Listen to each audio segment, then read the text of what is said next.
Good afternoon. One of the last pieces Christopher Hitchens completed was a review of a biography of G.K. Chesterton. The unapologetic atheist had much in common with the Christian apologist.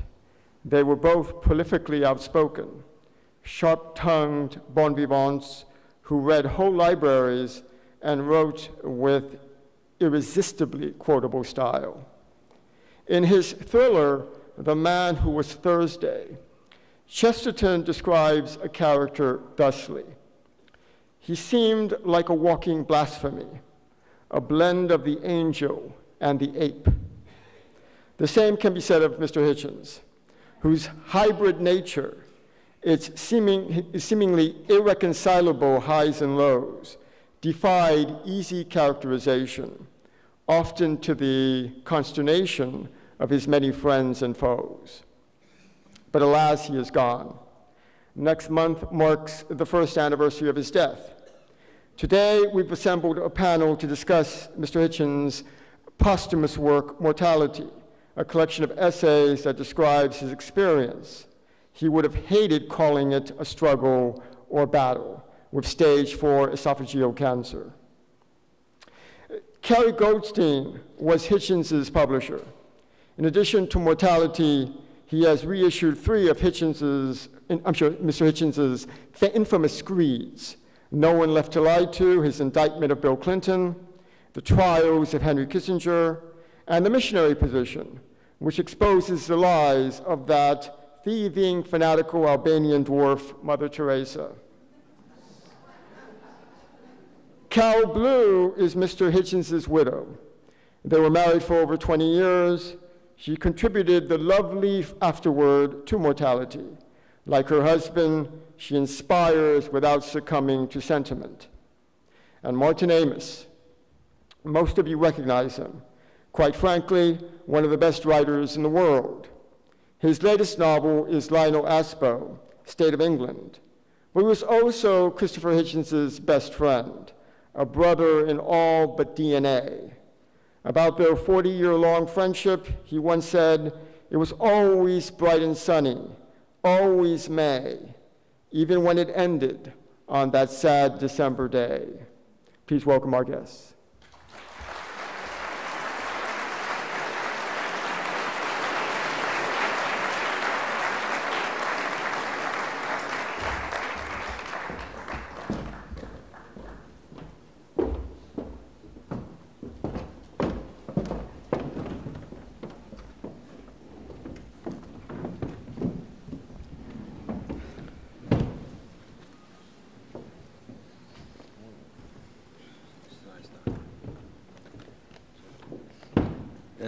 Good afternoon. Thank you all for coming. Very impressive turnout. Americans are like the U.S. mail. Not rain, not snow, nor gloom of night can prevent these couriers from the swift completion of their appointed rounds. I'd like to begin with an anecdote about Christopher. I put him in a novel called The Pregnant Widow. And I put him in on the basis of one thing he said, a sort of a witticism of his, and then had to incorporate him into the novel because I couldn't bear to leave this out. But the basis of the incident is we were having dinner in one of our favorite restaurants, which we always refer to as the restaurant that's only big enough for one person. A tiny place. And we were about to get going when this was in 1975, when 2 young men came into the restaurant in wasted suits with long hair, but prosperous. They were sort of upper-class hippies, basically. And they began to sort of whisper among themselves and asking the waiter questions. And they were obviously going to have a big party come to the restaurant. They were making arrangements for this. And it went on, and Christopher and I couldn't get talking because it was such a distraction. And Christopher was saying, "Christ," every now and then. And they had the air of young men who who didn't work for a living but patiently awaited the deaths of elderly relatives. Then one of them came up to us, and it was pretty clear what he was going to do. He was going to ask us to move tables. And he came up and he crouched, and after a flirtatious pause, he looked up, pouted through his fringe. And this had obviously he'd had many successes in this way of bending others to his will. The pout, the fringe, it had all gone like a dream before. And he pouted up at Christopher and me, and he said, "You're going to hate us for this." And Christopher said, "We hate you already." Yeah.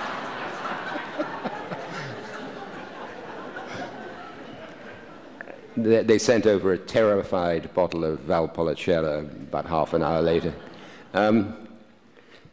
I've said and written that the extraordinary thing about Christopher really is the extent to which he was loved.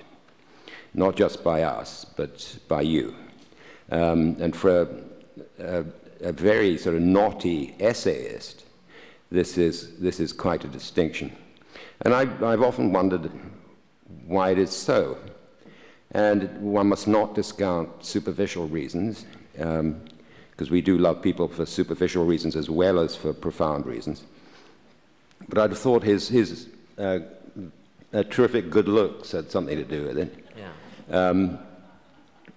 As the phrase we like from Lolita, where Humbert says, "My striking, if perhaps somewhat brutal, good looks."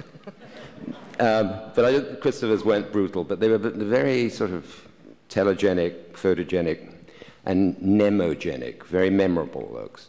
Also the perfect voice he had, which was without sort of poncy intonations, unlike my own. But it was the sense of danger summed up in that little story about him. And also the fact that he always seemed to be conducting a deeper argument with himself. And peculiarly, the result of this was that he made intellection very dramatic. I don't know why that should be quite, because he didn't deal in common sense. That was not his beat. And there are plenty of people who can do common sense, and that wasn't Christopher's thing. It was saying something that went against the grain and then having to justify it, so that the Hitch was really debating with Christopher half the time. And I think everyone sensed this, and everyone was excited by it. Well, yes, Martin, I think the empire-building good looks were part of it. And the argument with himself, he was always trying to refine his arguments by arguing with others. That's true. And he was hysterically funny. I don't know how one conveys that, though, in the telling. I remember meeting Christopher for the first time in Washington while he was correcting galley proofs for God Is Not Great. And as you might imagine, I was extremely anxious about introducing myself. And for all the public pugilistic posturings that Christopher's infamous for, he was in fact disarmingly sweet, polite, generous, quick to laugh, and never made a young man in publishing feel that he had to impress him in any way. And he was much less interested in what somebody knew than how they thought, definitely interested in whether or not I could make him laugh.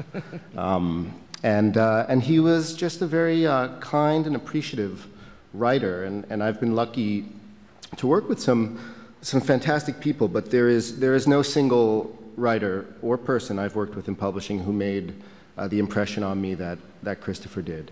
And I could just say, you know, on behalf of 12, that this is absolutely the most personal book we've ever published, and I'm incredibly proud to be affiliated with it in any way.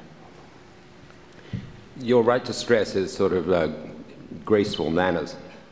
He did have beautiful manners, and it was a reminder that in manners begins morality. It's not nothing manners. It's not a layer on the person. It's the beginning of actually empathetic feeling. And he was very democratic, and he wasn't looking over anyone's shoulder for the most famous person in the room. He talked to the person he talked to as an equal.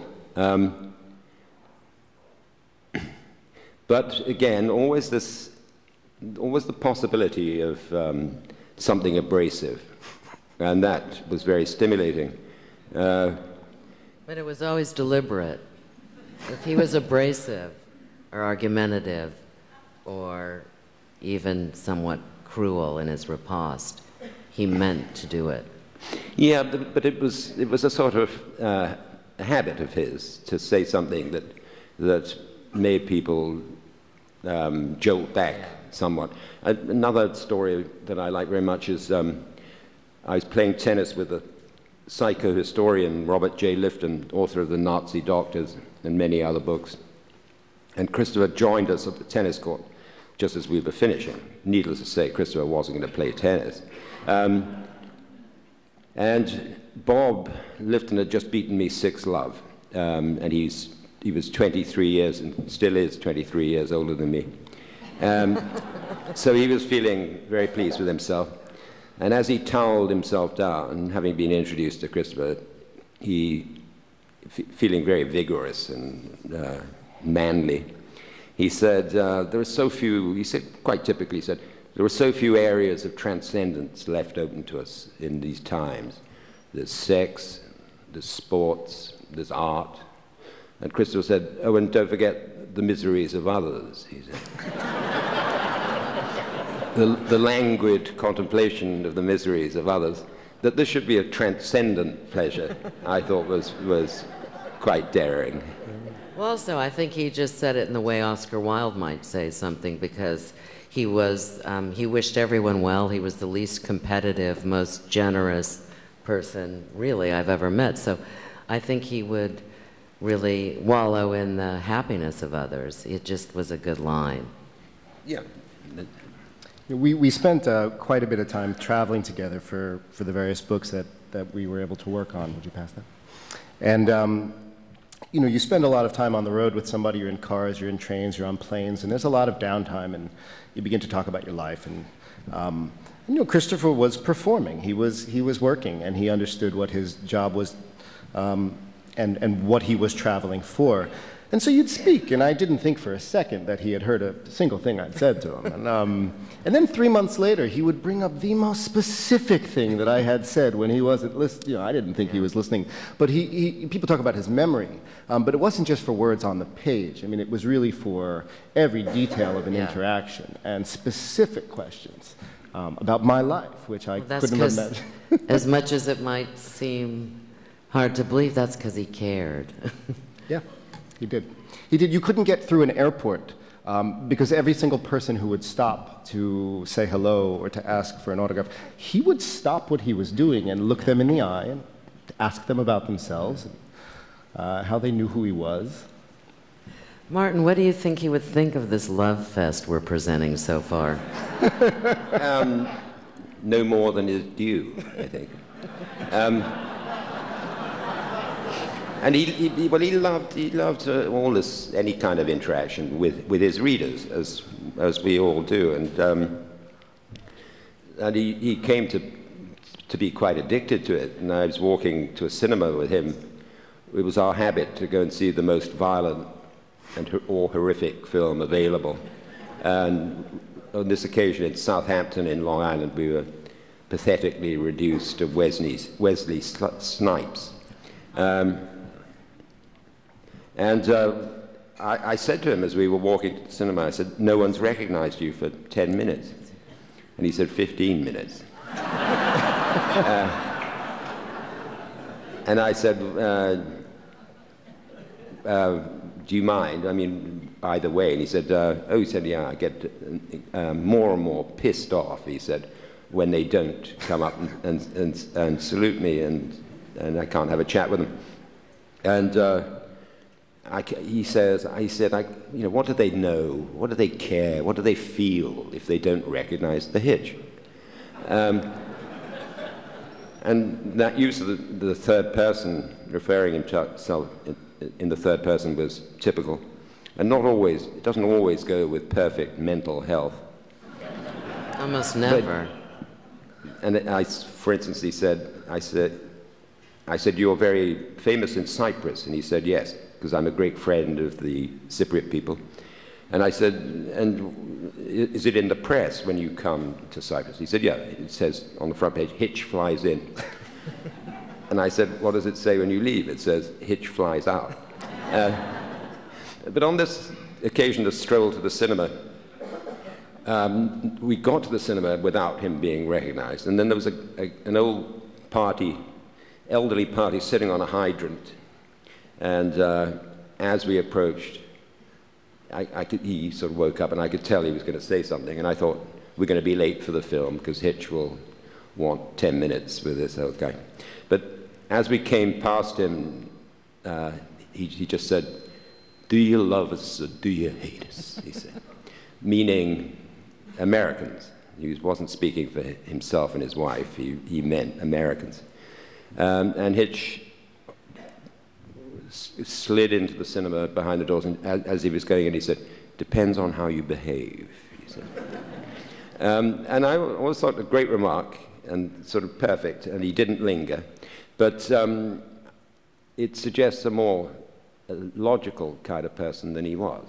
And I don't think he did judge everything in utilitarian ways. I think he was, you know, the Iraq thing is the most famous, but he had definitely perverse streak. He supported Ralph Nader in 2000, and Bush Cheney in 2004. Well, barely. Yeah. I can set the record straight on that. Yeah, sort of, but that was his position. But also, Martin, I mean, if you want to get into Iraq. No, but I'm not, okay. All I'm saying is... Yeah, because you're making a different point. Yeah, I am. I'm just saying that this sort of a perverse imp in him, and he obeys the imp. And then what he loves is justifying it, yeah. Sort of ex post facto. And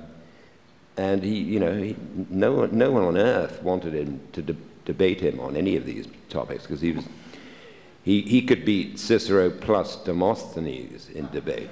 Absolutely terrifying speaker, not just perfect sentences, but perfect paragraphs and perfect paragraph sequence. But anyway, I'm just saying that he's an odd fish, an odd bird, and he's not. That was what was so stimulating about him. We just saw Mitchell Kaplan, who that owner of Books and Books, runs the book fair, and Mitchell remembered an event we did for God Is Not Great in Miami at Temple Emmanuel, and there were 1,000 people. Some of you may have actually been there. And Christopher was not in debate with one person. He was in debate with a rabbi, an evangelical Christian, a Buddhist nun, a doctor of Islamic thought, and one other person who I can't recall. And each of them made their case, and Christopher would get up and offer his rebuttal. The doctor of Islamic thought happened also to be in a wheelchair.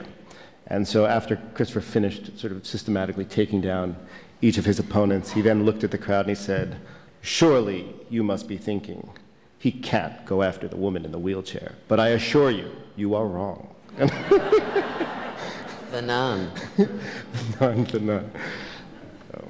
It's been pointed out often that, by Christopher, that he would probably have lived longer if he'd had a less good constitution. Although about his untimely death, I always say that, in fact, he died at the age of about 75, because his love of life was so great that he never went to sleep. So his day was, a third longer than ours. Sorry. Yeah, that cheers me up a bit, except if you think, well, what if he had kept barely sleeping and lived to 90? I know. But, I mean, he would metaphorically drink you under the table. And then while you staggered off and smashed your head open on the bathroom floor and got into bed, emerged covered in blood 12 hours later, going sort of, dear, oh, dear, oh, dear, dear, oh, dear. and thinking how many days is this hangover going to last, he would come down having written a 5,000-word piece of incredible quality. And you had to think that he was, in fact, of a sort of different species. It was not human, what he could do after that kind of punishment.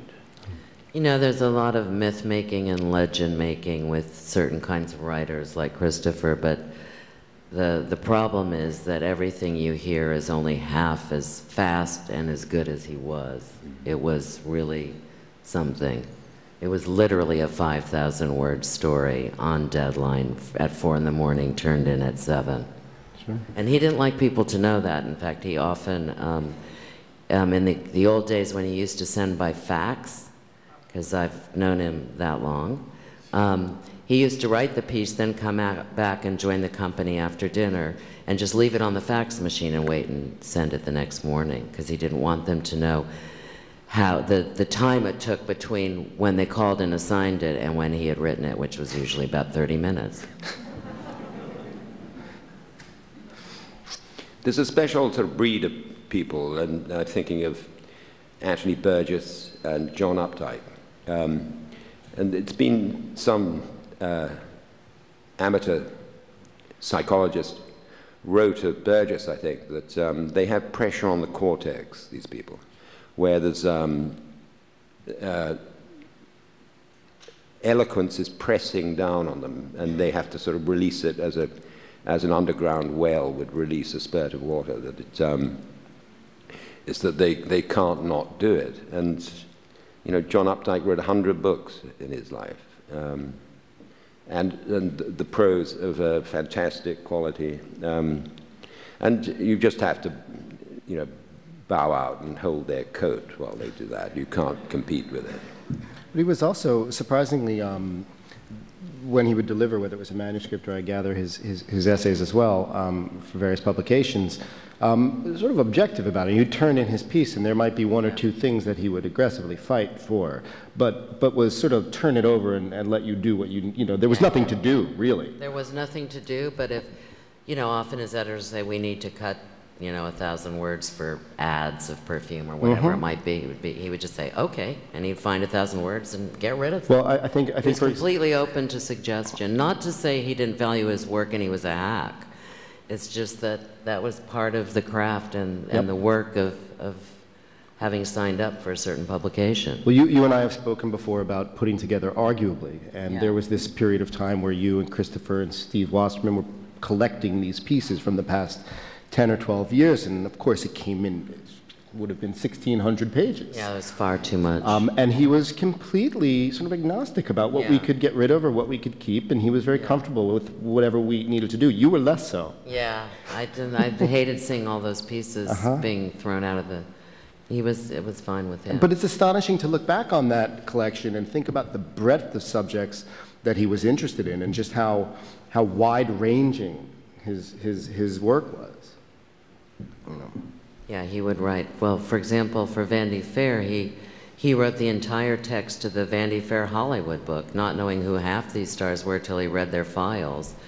He would write about starlets for them at the last minute, and then he would write a long essay on Philip Larkin or Auden or the Chesterton that was mentioned, which he wrote in the ICU of the MD Anderson Hospital Center. Don't forget fashion extraordinary makeovers. Range, and or it could be P.G. Wodehouse or James Bond or Hegel or Marx.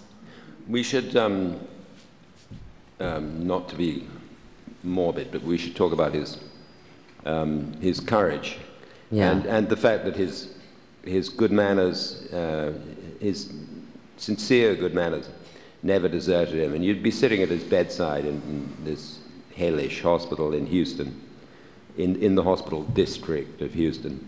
And people would come in every half an hour, every 20 minutes to do something horrible to him. And he never lost his grace. But it stays with me that he was physically very brave. He's a physically brave man. And we'd often be in desperately menacing pubs in London, under Piccadilly Circus, say, and there would be some muttering and then a confrontation with sort of 5 very useful-looking young men of no great education. And I would be saying, come on, Christopher, you know, and he would never take a step back. And he would arrive, and he arrived one evening at Ian McEwan's, and Ian tells this story slightly rolling his eyes, but Hitch arrived, and Ian said, here you are, let's have a drink. And Christopher said, no, come on. He said, there's a man roughing up a woman at the other end of the square. Come on, let's go and deal with that. And you've got several stories. Yeah, he did that. There was a woman being roughed out in front of our apartment, and he ran down and ran out and saved her, and I was, you know, I wasn't sure I was too happy about it. And he wasn't doing it to show off or to prove he was a hero. He was actually trying to help the poor woman. Well, Carol, you've said before, I mean, it's that same courage that allowed Christopher to write so candidly about his own ordeal over those 18 months, and you've spoken, and maybe you want to speak a little bit now about sort of what relationship his work as a foreign correspondent has to the work he did in Mortality. I was thinking about it, you know, well, there are 2 aspects of it. One, of course, he went to many, many dangerous zones over the course of his journalistic career and had a number of near misses. Notably, there was the time he was in Afghanistan and he had his white suit and a bag of books and decided to go off to a city outside of Kabul, and suddenly realized he was standing in the square and he was in the middle of a fight between 2 warlords, and bullets were flying and bombs were exploding and no one was on the street. And he had a little card that he'd been given by the American embassy, and he called that number, and someone from the military came and rescued him. There was another time where he almost lost his life driving Route 66 for Vandy Fair in a red Corvette, and they gave him a sat phone for that because he was terrified on the roads of America by himself. I later met up with him, and his tire blew out, and that was the closest he came to dying. But I could literally give you 50 stories from the Romanian Revolution to what was, when he was in it then called Zaire, and so on, where he was in war zones or tricky situations and almost lost his life. And then he also covered areas of the world where a few people had been, North Korea. Many people had been in Iran, but at the time that he went to Tehran, it was pretty much off limits in the places he went, and so on. And what I realized is, he had been this foreign correspondent who traveled to places not many people went, and came back, and he was able to bring a very unique perspective and bring his writing, his humor, his take on these faraway lands. And then when he became ill, he basically traveled to this land of malady, as he put it, almost as if he were a foreign correspondent, reporting like a foreign correspondent on this new land he had arrived in. And though becoming very, very ill and having a potentially terminal disease or even having cancer is commonplace, the land he traveled to and the foreign correspondent that he became in covering, and I think makes it a very unique perspective on this illness. Yeah, I mean, he always had his wit, and sometimes needed it to get out of, or boldness and brilliance to get out of difficult situations.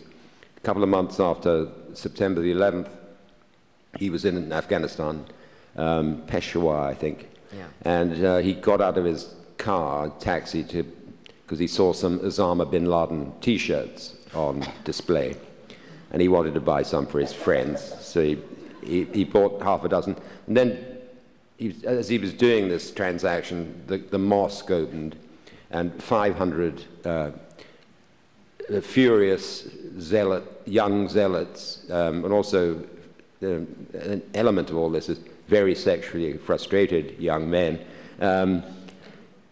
came pouring out of the mosque and surrounded him. And he said, in a foul atmosphere sort of fanatical arousal. And one of them pointed to Osama bin Laden, his image on the T-shirt, and he said, what do you think of, you like Osama bin Laden? And I know that I would have said something like, well, I quite like him. I don't always approve of him. But Christopher said, he said, Osama bin Laden is my brother. And they said, he's your brother? And Christopher said, all men are my brothers. Now, if you'll excuse me, please. And just right. Yeah. But in writing about his illness, I think what's striking about mortality, many people have written about illness and death and dying, but there's nothing in the book that's saccharine or there are no false notes. And I think that the responses I've heard from the people who've read this book was one of great sort of, it was very affirming. I mean, it's a very positive book, and as sad a book as it is, I think the honesty in it is sort of inspiring to people. What was fascinating to me also, and I'd love to hear your take on this, is how the writing changes over the course of the book. And in the beginning, he's got this sort of very distant, sort of objective look at what's happening, and it's sort of clinical in some ways, and he's reporting on his illness. And as his illness advances and the book moves on, and as his body begins to have limitations, he begins to write from the body in a way that I hadn't seen quite as much. It wasn't called for in much of the reporting he was doing, but it became sort of very visceral and very physical writing because he was limited by these things, by phlegm, by things like this. And it's really stunning to watch this happen over the course of the book, and so clear-eyed about it. But I mean, I think when he was writing it, because this, this book doesn't have a logical end, he was going to write a different book with a different ending, was the hope. He always thought this was just another interregnum on the road to at least a long remission, if not a cure. And the other thing is, I think you're right about how kind of visceral and physical his descriptions become. But Martin, even though he might have been sitting in a hospital bed or the nurses were coming in, he was still keeping up his side of the conversation. He was still the life of the party, the fizz in the gin, the cherry on top, really. Yeah. And sort of the great host to all the visitors who came through. And it was the place you wanted to be because that's where he was. You'd rather be in that hospital room with Christopher, and you'd be having as good and interesting and profound a time as you might anywhere else on this planet. Better to be there with him than, say, at a bar at the Bel Air Hotel. Yeah. Don't you think that's, yes. I'm not kind of no, you're not. Revisiting that? No. One of his favorite, time-filling kind of tags was what could be more agreeable. Yeah. And who could be more agreeable than Hitch, the best company on earth. But I don't know if I've said this to you, Carol, but I've certainly said it before, that one thing that happens, I always thought his love of life was superior to mine, and I sort of respected it, slightly envied it. But when he died, and I hope this is universal, when a loved friend dies, it seems to me that they bequeath you their love of life. And certainly for many months after his death, the world looked sort of tingly with, it was, I mean, no doubt, sort of survivor hallucination and guilt and all that. But it sort of tingled, and you have a solemn, sacred duty to love life with the intensity they did because they can no longer do it. Yeah, I'm a major lover of life, and I see no need for mortality, one of my arguments with Christopher. But I had that, you had told me that, and I had that experience. And I also had a kind of retrospective regret that I hadn't been even more life-loving and vital, even though I'm pretty keen on life. Yeah. But it does, you sort of think you owe it to them, but I don't think we'll ever measure up, which is not a condemnation of our ability to live life to its fullest and love it. It's just the fact that He was just so extraordinarily good at it. Yeah. Could we have some time for questions? Sure. Do you have a question or two? Well, no, well, let's just open up to these people.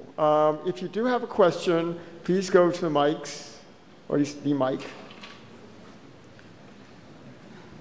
Am I talking too close to the mic? Go ahead. Yes.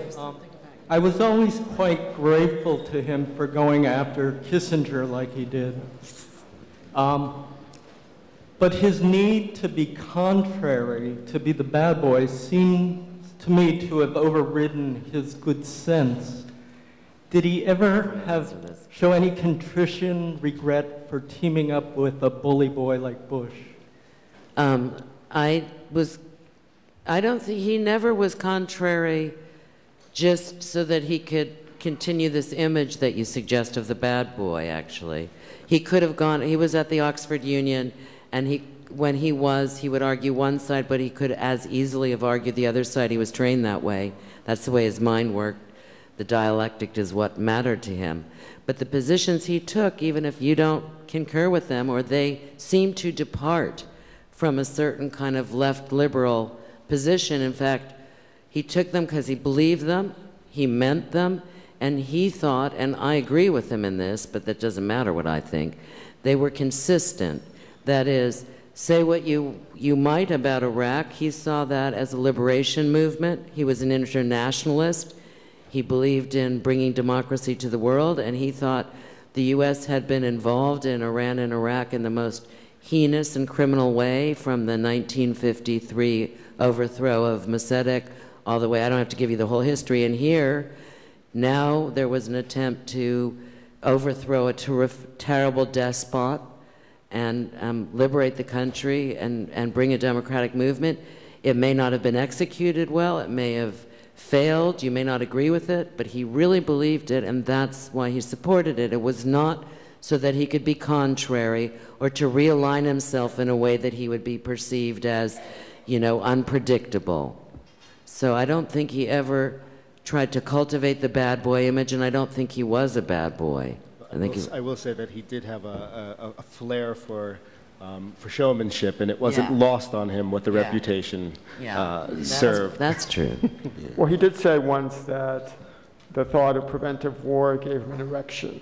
That what, sorry? That the thought of preventive war gave him an erection. Oh. Yeah, he was just, That's a bit of a glib remark. Yeah, I didn't remember that one. Thank you. But as for Kissinger, I don't think he's done with them because they've reissued his book, The Trial of Henry Kissinger, and it's more relevant now than it ever has been, I think, because an official biography of Kissinger is about to come out by Neil Ferguson. And I noticed the other day Kissinger returned to Harvard, where I guess the students hadn't been all that thrilled to have him for some time. And Ferguson wrote a piece in which he said it was so wonderful the students welcomed Kissinger back. They applauded him. They didn't hound him off the campus. It was as if the 60s never happened. It's just so wonderful. So keep an eye out for that book and try and get a hold of, if you haven't read, The Trial of Henry Kissinger by Christopher Hitchens, which is the rebuttal to this authorized biography. Oh, hi. I was wondering, for each of you, if you could pick out a common thread that runs out throughout his body of work. He very much, my impression is that he very much cared to be genuine and to be accurate about the human condition. And what do you think would be the common thread? Well, we were asked this, friends of Hitch were asked this by Charlie Rose, and I thought that James Fenton, the poet, made a very good, he said he was basically a street-fighting lefty. And I think it was sort of lefty passions that led him to endorse Iraq. It was the idea of liberating, and he had a special passion and feeling for the Kurds, and who have been true beneficiaries of the invasion. I've always thought he had sort of an impulsiveness in his thinking that made him at certain times of his life, susceptible to ideology. And I always think that your ideology should be no ideology. And until 1989, the collapse of the Soviet Union, I thought Hitch was very constrained in his writing because, and he said to me, he didn't like this thesis of mine, but he said, well, it's true, you do get tired of raising your scarred dukes to defend Trotsky. So he was susceptible to that, but basically almost the passion of a teenage boy for freedom and justice in that sort of street-fighting lefty way, and the heat that he would generate in his talk. I mean, I went to the Occupy protest in Tampa during the Republican National Convention, and I thought, this is so tame. I thought, where is the Hitchens of this movement? Where is that fire, that lefty heat? At such a time in American politics when all the democracy is being attacked by money and lies and voter suppression, and it just wasn't there. It's been bred out of the American youth. And I remembered the sort of passion that Hitch would get going when he felt justice was threatened, and that wasn't there. Well, I think also he and many people believe of all his talents, his oratory talents were perhaps his finest, and he's been referred to as perhaps the greatest orator of our generation. I don't know who among you saw him speak, but he would love to have a room like this, and he could probably get you to follow him anywhere. Martin, can I ask a question? Yeah. Why do you think he never tried to write fiction? Well, I've often talked to my novelist friends, all of whom were riveted by Christopher. And he certainly had the phrase-making ability. He could dream himself into another person, and he had many of the prerequisites for it. But Ian McEwan said, I think he just didn't want to spend his time doing what we do, which is making up, imagining things, making up people, telling these artful lies, which is what we do. He was too straight for that. I would also say that you can see the gift that would sort of naturally lend itself toward narrative writing in the first three chapters of Hitch 22 in particular, where he writes about his family history. I think stand alongside the finest autobiography I've read anywhere. Well, also we worked on wrote a couple scripts together, which he didn't like doing that all that much, but he was very inventive, and his dialogue was extraordinary. I think you're right. I think ultimately, if he'd lived a long time, he wanted to write about Proust and who knows what else, and he certainly was more interested in literary examination than just polemics and politics. Who knows if he would have gotten around to it, but I don't think he wanted to, as you say, to spend that much time inhabiting an imaginary universe. And fiction makes nothing happen. Yeah. And there was always the possibility that what he wrote, his rhetoric, his oratorical brilliance would bring about change. And a novel, something's gone badly wrong when a novel sort of interferes with the real life, like Salman's book. Salman Rushdie's The Satanic Verses. It's a category error when politics latches onto a novel. I want to pick up one quick thing on the issue of the common thread that runs through the work, where this idea that liberty or liberation, as you put it, was sort of run straight through, but it wasn't only just for liberal causes, because Christopher would of course defend people who had opinions wildly opposed to his own, their right to profess those opinions. He believed in an absolute First Amendment, and he loved the Bill of Rights, and that's why he became an American citizen. Yeah. Well, one last question. That was the cause of his life. Good afternoon. My name is David Weeder. I'm a local resident, and I was present at the Temple Israel debate. And I'm an attorney, but I had never, ever seen such blazing rhetorical skills. I just couldn't believe what I was hearing especially the remark about the wheelchair. On the other hand, I did see him on television one day, and he was plainly less than sober. He was really two sheets to the wind. I never noticed that. And you know, I couldn't believe that he was able to maintain his train of thought. I certainly couldn't have. Well, sorry. I just can't, you know. So I was just reading, and this is just a comment, I was just starting to read this biography that just came out, the third volume of the Churchill trilogy by William Manchester, and I think his name is Paul Reed. And the first chapter deals with Churchill plainly drunk. Most of the time he was working. He just kept drinking and drinking and working and dictating. And it seemed to me that that's what Christopher did with quite a lot of frequency. And I just wondered if you wanted to confirm or deny that. I would deny it because he was almost never drunk, sometimes at 3 in the morning, but almost never. He calibrated and he had his pre-lunch drink and some wine with lunch and some. He basically had a whole system for how much he would have, and his mind was quite sober when he was writing. I know the period you mean, and it was I think it was after one of his more sort of controversial decisions, which was to out Sid Blumenthal of Clinton's staff, and I rang him up. He was getting a lot of pain from that, and I rang him up and I said, "How are you?" And he said, "I'm living in a world of pain." He said, "This had been such an unpopular thing to do," and he believed it was right, and he defended it in Hitchens too. But again, this is part of his great appeal, I think, that not being on TV drunk. And I saw him drunk in over 40 years. I saw him drunk twice. Yeah, he was probably very tired. I was drunk a lot of the time. I was Me drunk too. sort of several hundred times, but Me too.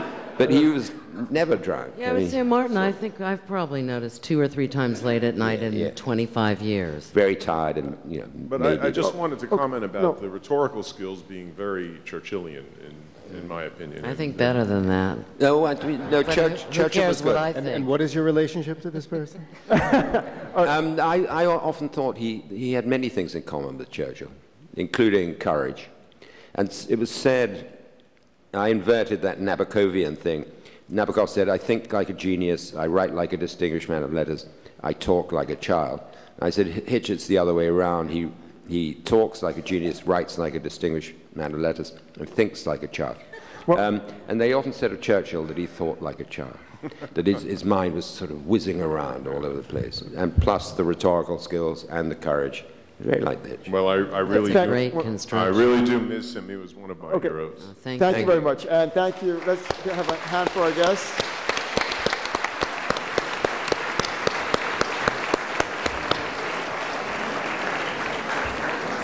Thank you to our authors, and the autographing area is to the right of the elevators as you leave this room.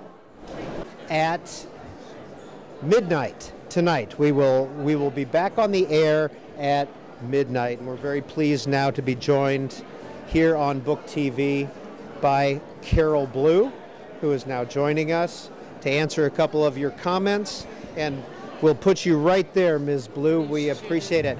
We got it perfect. Pull that back as far as you can. And I'm suffering. and just talk to me, and that's Okay, great. We sure, really sure. appreciate your Sure, time. I'm glad to be here. I want to begin with some Facebook comments that we've received, and this is About this event, or? about you and Christopher and this event. Yes, ma'am.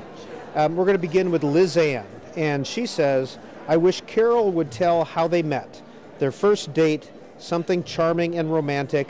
When did she know her life had changed?" Shortly after meeting him, but I can't tell the story because each time I've tried to tell it, which is just a few times, it holds less punch and meaning for me, so I hope you'll excuse me if I keep it to myself. How long were you married? We were married since 91, but we were together. It will be 24, 25 years coming up in February. We met around the time of Salman Rushdie's The Fatwa. And how many kids do you have? I have 2 stepchildren, Christopher's children by an earlier marriage, and we have a daughter.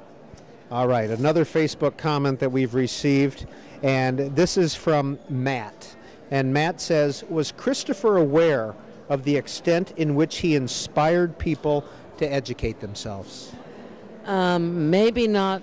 He may not have known the extent of his influence and reach, but he did often run into, especially on college campuses, he'd run into so many students who mentioned that he had changed their life, quote unquote, so because of his writings. And I know that he really did have that effect and continues to. I still hear from so many young people on different campuses that he's really changed the way that they thought. Carol Blue, it'll be December, it'll be a full year that Christopher's been gone. Overall, what's this last year been like for you? Well, it's very quiet, very silent, as you can imagine,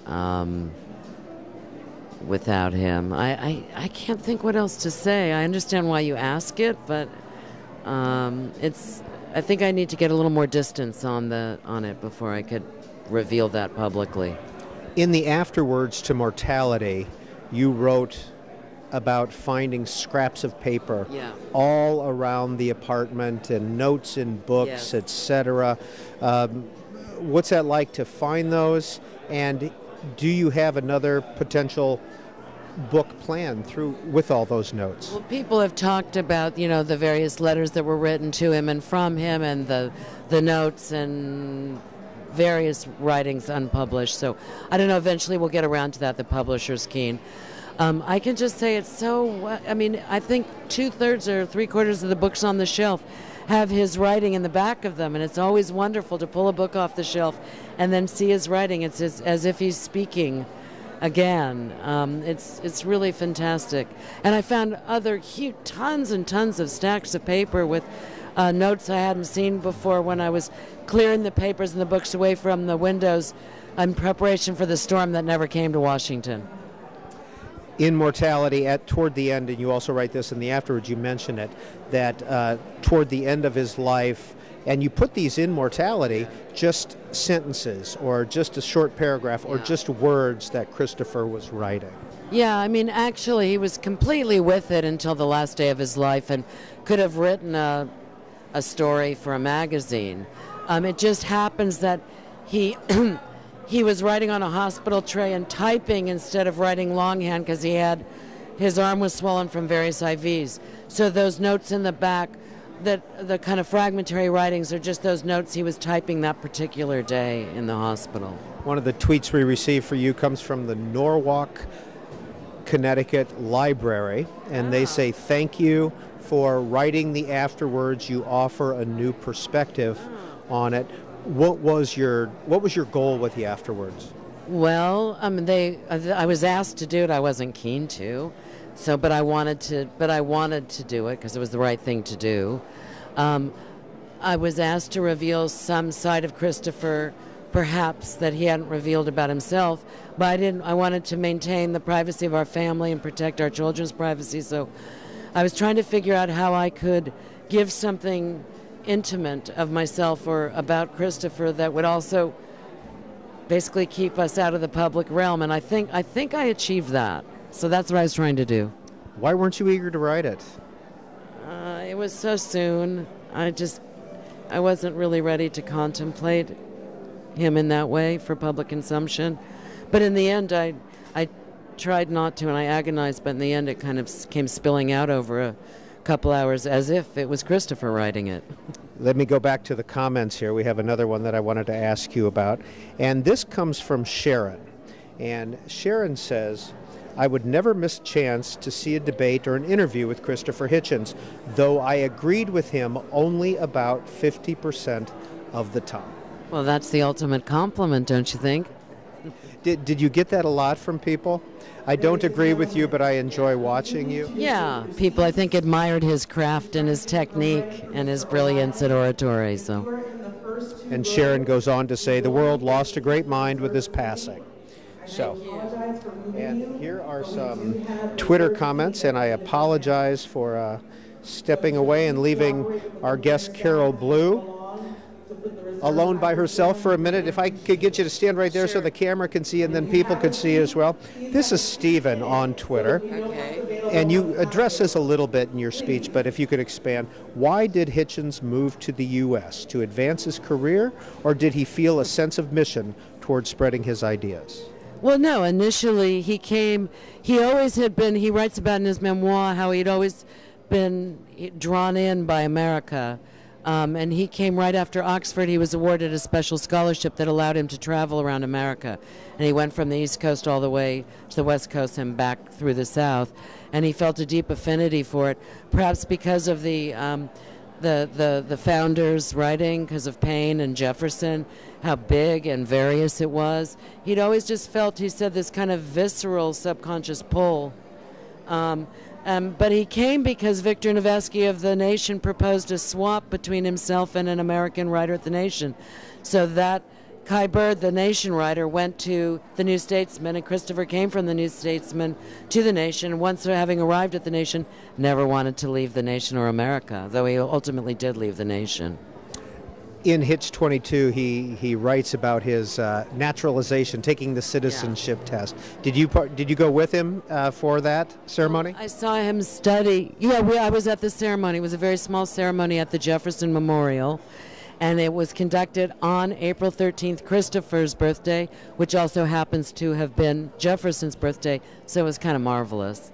But I noticed I gave him my constitutional law book from my Berkeley days, and he studied the Constitution and really memorized it, and that was fun.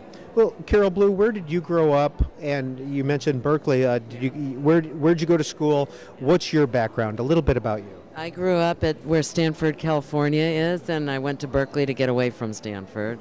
And I studied political theory, and then I was hired by a man I was working for as an assistant while I was a student, Robert Scheer, who at that time was at the LA Times, so he brought me there, and I worked there for a while, and I guess the rest isn't history, but anyway, that's a bit of the early background. And I want to get in this comment from Jill. Jill tweets in, Ms. Blue, what influence do you think Mr. Hitchens' writing had on shaping women's history in America and the world? I'm not sure. I know that he was the most egalitarian, seriously, bloke I ever knew. He was absolutely, he thought of women and men as complete equals. He wrote that piece for Vanity Fair, Why Women Aren't Funny. But, you know, it was one more assignment, and he wrote it. And if you actually read it, it doesn't actually, the article doesn't say what the title might imply. He was complete. He was so non-sexist for a guy who was such a man's man and so loved by women. I mean, he was very charismatic. Women adored him, but he didn't play the sexual card at all. So I don't know if he has a place in, quote, women's history per se, but just in the liberation of all groups. I mean, he would definitely have thought that the Ledbetter Law made sense. He would never think the woman should make less than a man, something like that. But I think maybe there's just that's it. I have nothing to say more about that. Just a couple more and then we'll let you go. This is James. I loved Christopher so much. I always wanted to call him up on the phone. At the end, did he say any prayers or call a priest? No, it didn't even come up. We were talking about poetry and various other things. Nobody thought of it. It just didn't even register. Sorry to say. Oh, and I wanted to say that among the many people, I was thinking of Ayan Hirsi Ali, he was a great supporter of and who was a great chum.